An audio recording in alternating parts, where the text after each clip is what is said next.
नमस्कार। कभी सोचा है कि जब कोई बड़ी इमारत बनाई जाती है तो सबसे पहले क्या तैयार होता है? एक नक्शा, एक पूरा का पूरा ब्लूप्रिंट, है ना? जो हमें बताता है कि उस इमारत की नींव क्या है, उसका मकसद क्या है और उसकी आत्मा कैसी होगी। तो हमारे प्यारे भारत देश का ब्लूप्रिंट क्या है? वो है हमारे संविधान की प्रस्तावना। ये सिर्फ कुछ शब्द नहीं है, बल्कि ये हमारे राष्ट्र के सपनों, उसके वादों और उसके सारे सिद्धांतों का निचोड़ है। तो चलिए इस ब्लूप्रिंट को जरा और करीब से देखते हैं। एक बहुत ही जाने-माने कानून के जानकार हुए एन.ए. पालकीवाला। उन्होंने प्रस्तावना को संविधान का परिचय पत्र यानी कि आईडी कार्ड कहा था। और सोचिए ये कितनी सही बात है। जैसे हमारा आईडी कार्ड बताता है कि हम कौन हैं, कहां से हैं, वैसे ही प्रस्तावना एक नज़र में बता देती है कि हमारा संविधान और हमारा देश असल में है क्या। ये तो पूरे संविधान की पहचान है। हम भारत के लोग। सोचिए, हमारे संविधान की शुरुआत ही इन दमदार शब्दों से होती है। ये सिर्फ एक लाइन नहीं है, ये हम में से हर एक भारतीय नागरिक से किया गया एक बहुत गहरा वादा है। तो चलिए अगले कुछ मिनटों में हम इसी वादे की एक-एक परत को खोलकर समझने की कोशिश करते हैं। तो आज हम क्या क्या समझने वाले हैं? सबसे पहले तो यही जानेंगे कि आखिर इसे संविधान का आईडी कार्ड क्यों कहा जाता है।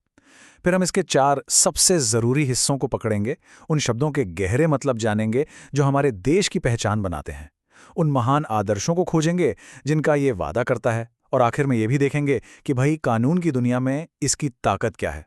तो चलिए सबसे पहले हिस्से से शुरू करते हैं कि आखिर प्रस्तावना की जरूरत ही क्यों पड़ी, इसका असली मकसद क्या है।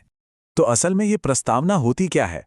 देखिए, इसको किसी किताब के पहले पन्ने की तरह समझिए, जो आपको पूरी कहानी का एक आइडिया दे देता है। ये किसी भी दस्तावेज के मकसद और उसकी पूरी फिलॉसफी को हमारे सामने रख देती है। और एक मजे की बात बताऊं, ये जो परंपरा है ना, ये अमेरिकी संविधान से शुरू हुई थी और फिर भारत जैसे कई देशों ने इसे अपनाया, ताकि संविधान का दिल क्या है ये शुरू में ही एकदम साफ हो जाए। अब आते हैं इसके सबसे जरूरी हिस्से पर। चलिए प्रस्तावना को इसके 4 मुख्य घटकों में तोड़कर देखते हैं। ये हमें 4 बहुत ही साफ और जरूरी बातें बताती है। तो देखें, प्रस्तावना हमें 4 बातें बिल्कुल साफ साफ बताती है। पहली बात, असली शक्ति किसके पास है? इसका जवाब है हम भारत के लोग। सारी शक्ति हमसे ही आती है। दूसरी बात, हमारे देश का नेचर कैसा है? ये एक संप्रभु, समाजवादी, पंथनिरपेक्ष, लोकतांत्रिक गणराज्य है। तीसरी बात, इसका लक्ष्य क्या है? हर नागरिक के लिए न्याय, स्वतंत्रता, समानता और भाईचारा पक्का करना। और चौथी और आखिरी बात, इसे अपनाया कब गया? 26 नवंबर 1949 को। चलिए अब जरा और गहराई में उतरते हैं और उन शक्तिशाली शब्दों को समझते हैं जो भारत की राजनीतिक पहचान को बनाते हैं, क्योंकि ये हर शब्द का एक बहुत गहरा मतलब है। सबसे पहला शब्द है संप्रभु यानी सॉवरन। इसका मतलब बहुत सीधा और साफ है कि भारत अपने आंतरिक और बाहरी मामलों में पूरी तरह से आज़ाद है। हम पर किसी भी बाहरी शक्ति का कोई दबाव नहीं है। यानी हम अपने घर के मालिक खुद हैं, अपने फैसले खुद लेते हैं। अगला शब्द है समाजवादी। अच्छा, ये जो शब्द है ना, ये शुरू से प्रस्तावना में नहीं था। इसे 1976 में 42वें संशोधन के जरिए जोड़ा गया था। और भारत का समाजवाद एकदम अलग है। इसका मतलब है कि हम लोकतांत्रिक तरीकों से, यानी चुनाव और कानून के रास्ते पर चलकर गरीबी और असमानता जैसे समाजवादी लक्ष्यों को हासिल करना चाहते हैं। ठीक इसी तरह पंथ निरपेक्ष शब्द भी 1976 में ही जोड़ा गया था। इसका सीधा सा मतलब है कि हमारे देश यानी राज्य का अपना कोई धर्म नहीं होगा। भारत में सभी धर्मों का दर्जा बराबर है और सरकार सबसे समान दूरी बनाए रखते हुए सबको समर्थन देगी। लोकतांत्रिक तो हम सब जानते हैं। इसका सीधा साधा मतलब है कि सरकार चलाने की जो असली, जो सर्वोच्च शक्ति है, वो हम लोगों के हाथ में है, जनता के हाथ में। सरकार हमारी मर्जी से बनती है और हमारे लिए ही काम करती है। अब देखिए, लोकतंत्र भी ना 2 तरह का होता है। एक होता है प्रत्यक्ष लोकतंत्र, जैसा स्विट्जरलैंड में है, जहां लोग कानून बनाने में सीधे सीधे हिस्सा लेते हैं। और दूसरा है अप्रत्यक्ष लोकतंत्र, जैसा हमारे भारत में है, जहां हम अपने प्रतिनिधि यानी सांसद और विधायक चुनते हैं और वो हमारी तरफ से देश चलाते हैं और कानून बनाते हैं। और आखिर में आता है शब्द गणराज्य यानी रिपब्लिक।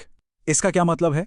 इसका मतलब ये है कि हमारे देश का जो मुखिया है यानी हमारे राष्ट्रपति, वो किसी राज परिवार से नहीं आते।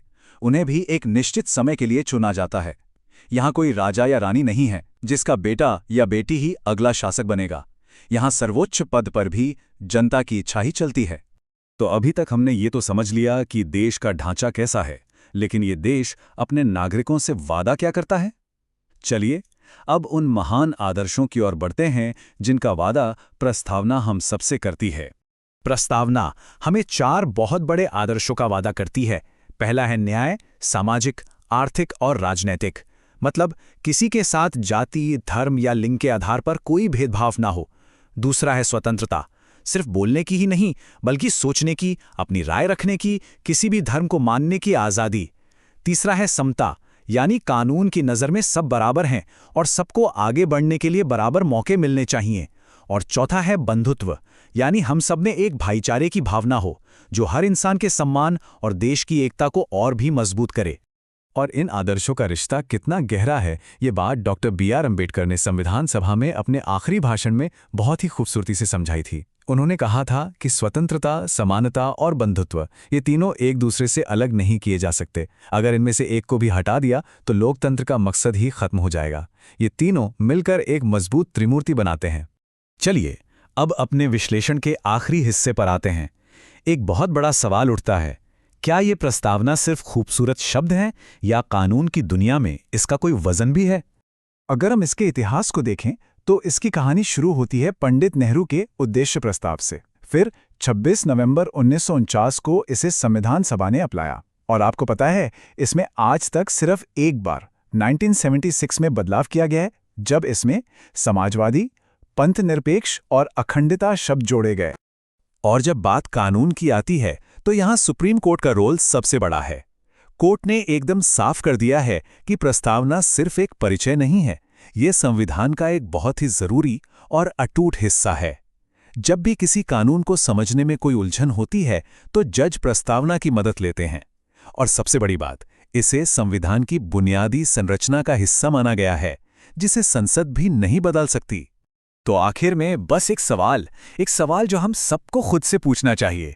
प्रस्तावना 1949 में हमारे देश को बनाने वालों का एक सपना था, एक वादा था, एक आज़ाद, बराबर और न्याय से भरे भारत का वादा। आज इतने साल बाद ये सोचना बहुत ज़रूरी है कि हम उस वादे को कितनी अच्छी तरह से निभा रहे हैं। ये एक ऐसा सवाल है जिस पर हम सभी को विचार करना चाहिए।